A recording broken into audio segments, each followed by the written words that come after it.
Dakeretai Otoko Ichi no Odoresate Imatsu tendrá una película. El manga Dakeretai Otoko, o El rival más deseado, contará con una nueva adaptación, esta vez en formato de largometraje.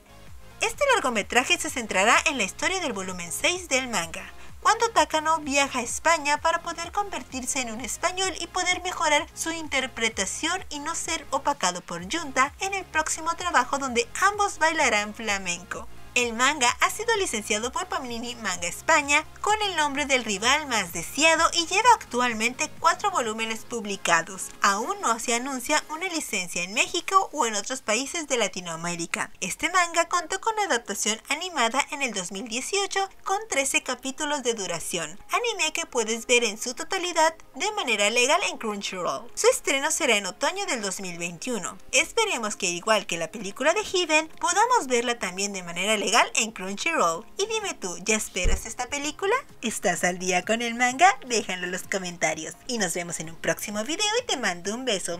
Bye.